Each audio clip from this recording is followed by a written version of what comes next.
Hi everyone, it's Karen here. Welcome to the Sweet Poppy Stencils Inspiration Day. And today here I am bringing you this card with the lovely new Dove's stamp set. He is so majestic. In this set you get two beautiful stamps. Look at them, so they're facing each way. Slightly different they are, but the detail on them is amazing. It makes it really easy to colour. He can just sit as a focal point. So I've set him in amongst this Roses Square stencil. But you know what? There are a dozen or so stencils from Sweet Poppy that you could use. There's another one. There's another one. And there are dozens more. Just go and have a scout on the website. But today we're going to be using the Roses stencil. And then for this fabulous sentiment, I'm going to go Take Time to Dream.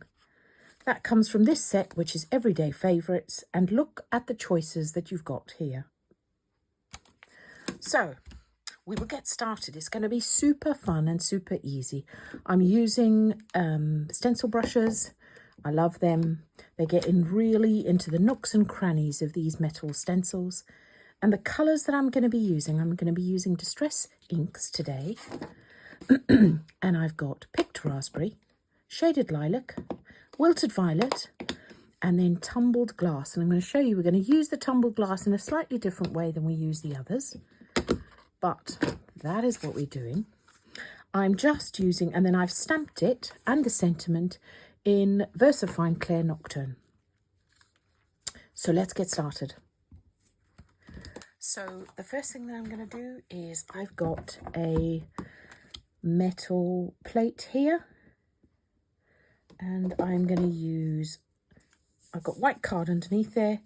And I'm going to use my wonderful low tack stencil tape just in case I go off the edges.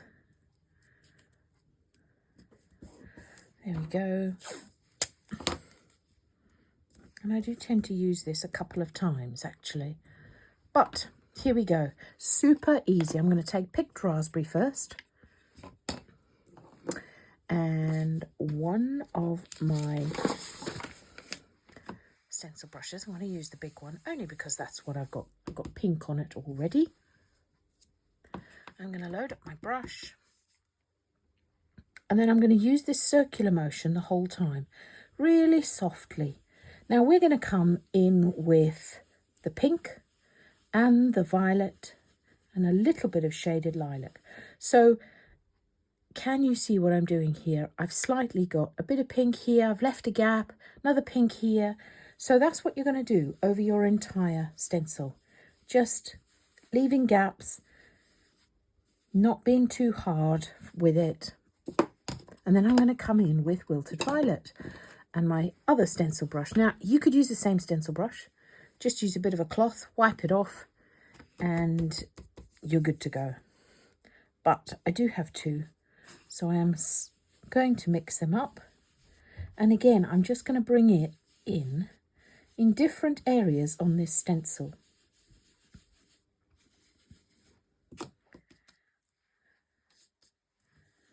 Again, keeping this moving in a circular motion.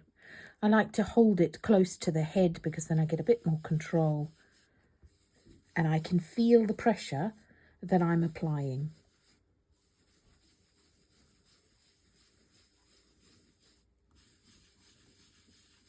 So of course you can use any of your favourite colours here, because this design will lend itself in a multitude of ways, multitude of cards. Now I'm going to come in with Shaded Lilac, only because that gives just a slightly different look to the card. You see what I did there is I just rubbed it off onto my cloth. Yeah, there you go. So it's just good to kind of gently build this up, not going in too harsh in any one particular place. And then you get a depth. It kind of just all comes together because these colours sit together on the colour wheel. So any colours that sit together, let me get my colour wheel. Any colours that sit together, they're best friends. And so they blend harmoniously together. So, you know, here, this greens, these are best friends because they sit together on the colour wheel. So they'll look beautifully harmonious together. Right, I do want a bit of a pop of a pink in this, not too dark. That's it. Just gonna, that's it. I just wanted a bit. That's it. I'm loving it. Right, I'm just going to take these to one side. Now, I didn't do this very smartly. I usually put a piece of tape at the top and then you can flip it like a hinge to make sure that you're happy with it before you move the whole piece. But I'm going to use the hinge this way. Do you know what? I want to make it a little more definite on the side here. So I'm just going to come back in with my pink. Come all the way around. That's it. I just want it to be a definite. I want it to all blend, but I also want some definition. Let's have a little look now. So I'm using this as the hinge here. That's better. But you know what? As I look at this, I haven't got enough purple or lilac in it. It's just too pink. So you can see how we can easily just build it up, getting the colour that you rather like. It's personal preference, so that's it. Oh, this is looking rather lovely now. Yes, I'm happy with that look. And that low tack tape, it never marks the card. Look at it. Just peels right off. And then I actually tend to use mine a couple of times. Look at that. So beautiful. Now, I'm just going to put the lids on these because I didn't earlier. And you know what? I stuck my finger in one of them. Duh. So I'm going to get my little stamp press. I'm going to take this away now. Get my little stamp press.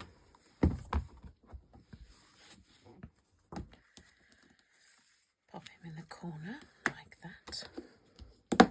And then I'm going to choose this one. This one facing this way. Just make sure that I cleaned him after the last time. And I'm just going to sit him. He can just sit straight. So I've made him, if you look at the original here, I've made him come just on that edge piece there. But you know what? You can position him however you like.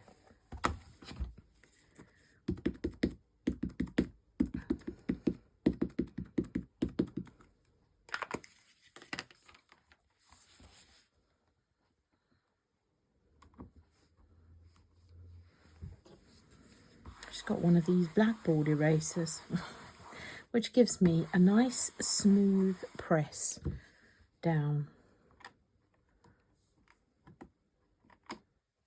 Oh, look at him. Isn't he a grand fellow? Look at that. Now before we just colour it in, and I've got my stamp press out, I just use a lint free cloth here, and sometimes I'll use some water. That is all I ever use on my stamps.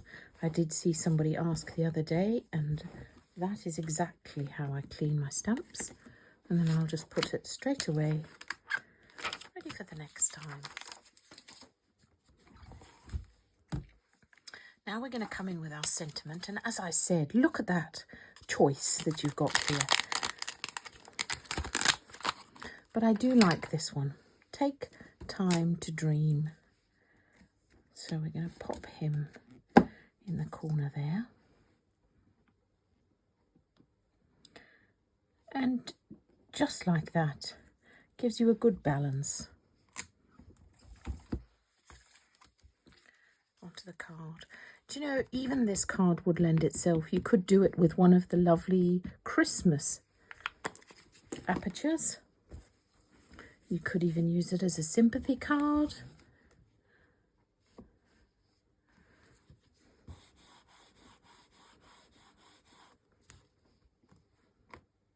Oh, look at that. It's lovely. There we go. Now, a bit of colouring. Actually, you could just colour him in and leave the rest of the leaves if you didn't like colouring. So I'll just show you how I coloured him in first. That's what I'm going to use the tumbled glass for. I'm going to smush a little bit on my mat. You can hardly see it because tumbled glass is a really light blue. Put a tiny bit of water in that. Now, the reason I'm doing this way, as opposed to colouring it, is because I want ever such a light shade of blue. And it'll be harder to get that colouring just as light as I want it here, if I was. So I'm just going round this extra shaded area and I'm just colouring in there. Just laying a tiny bit of colour down. And because it's just a hint. You could also use something like iced spruce, hickory smoke. They'll just give that sort of, you know, light colour without being too prominent. You don't want it to dominate the whole bird because they are predominantly white. There we go. That's it. So that's a great way of you to be able to use your distress inks if you don't have colouring pencils. So any of the colours will work like that. But I do have some colouring pencils, an assortment of greens and a slight assortment of browns. Let's start with the browns. And if you've watched me for a little while, you'll know that I like using different colours, different shades of the same colour. And a bit like we did the edge, you're just going to go round in odd places on this branch.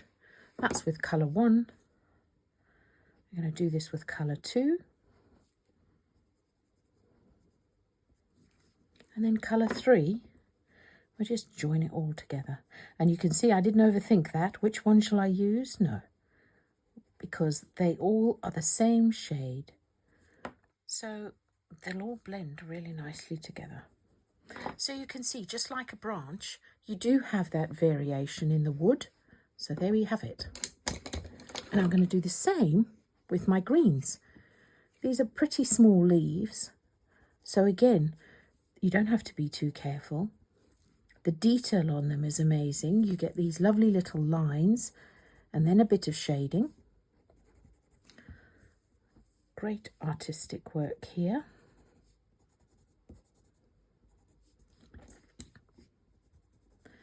And then I'm just going to come in with a different green on different parts of some of the leaves. So you can see I'm using different greens. Just creates a real bit of interest and contrast. So this is a bit like a lime green. That's like new shoots. That's often a little more green, that bright green.